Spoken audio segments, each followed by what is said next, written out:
Jim Walsh is here. He's an international security expert at the MIT Security Studies Program, a phenomenal place. All right, Jim, for context, let's start here. Does North Korea remain a threat to the U.S.? If so, in what way, and how serious is the threat? Well, Ethel, those are the right questions to ask. I think, yes, North Korea continues to be a threat.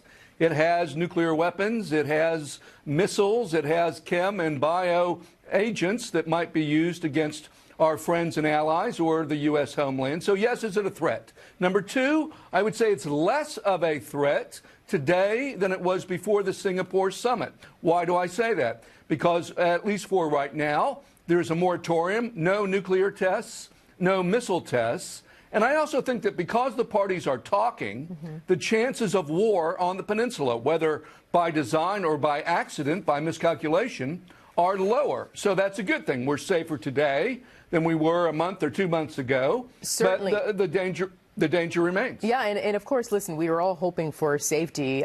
Meanwhile, though, can the president, his intelligence agents, his security experts, Secretary of State Pompeo, can any of these players afford to take their eyes off of Kim Jong-un and North Korea for a second? No, not at all. In fact, what I would hope is that the real focus here is probably less sanctions at the margins, which were always a little shaky. The real center of gravity here is negotiating an agreement. Now, I give the president credit for trying something different. The traditional ways, you work the bottom up. You have years of negotiations, then the leaders walk in at the end, give their blessing, and sign the paper. The president has gone in a different direction, and I welcome that. That is a top-down approach where the two leaders got together at the beginning to give political momentum to a process.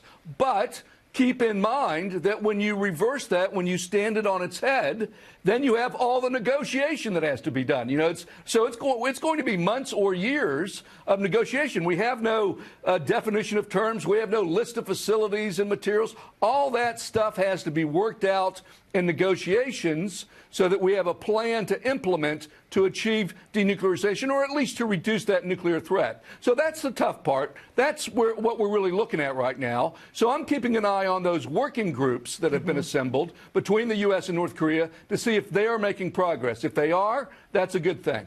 But does Kim Jong-un have reason to push back on the notion of him giving up his nuclear capabilities? Well, I think most of my colleagues in security studies are skeptical, and I totally understand that. There's this notion that if he gives everything up, he could end up like Saddam Hussein or Muammar Gaddafi. He would be left defenseless and the U.S. might attack him or someone else might attack him anyway.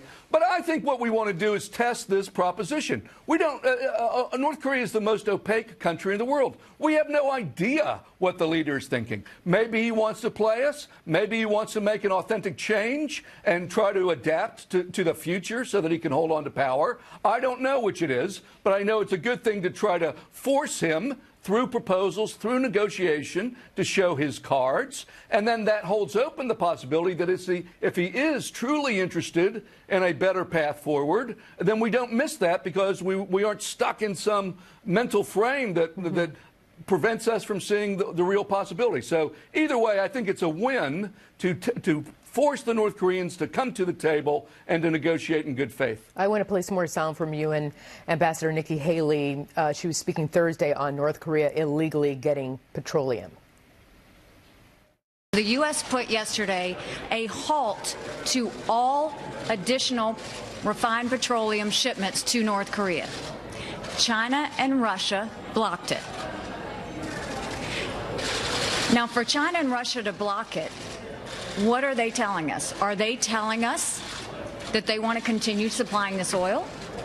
They claim they need more information. We don't need any more information. Jim, I need to wrap it up here, but there you have it. You've got a trade war with China. You've got the summits with Kim Jong-un and Russian President Putin. Is this like a ball of interconnected nerves, and one wrong move can paralyze or cripple all potential progress? All right, Phil, quickly. That's a great question, and we don't know the answer to that yet, but you have put your finger on something that is dangerous going forward. It's hard to have a cooperative situation when we're fighting everyone about different things, trade, this, that. I hope we can keep this separate in its own box, the whole North Korea problem, work with China, who has self-interest in keeping this contained and stable and peaceful. But certainly, as relations grow worse with China and with Russia, there's always the danger that something happens in one area spills over and affects another. But I think we got to try to keep that separate if we can. Jim Walsh, always a pleasure to talk to you. Thank you very much, Jim. See you soon. Thank you, Arfel.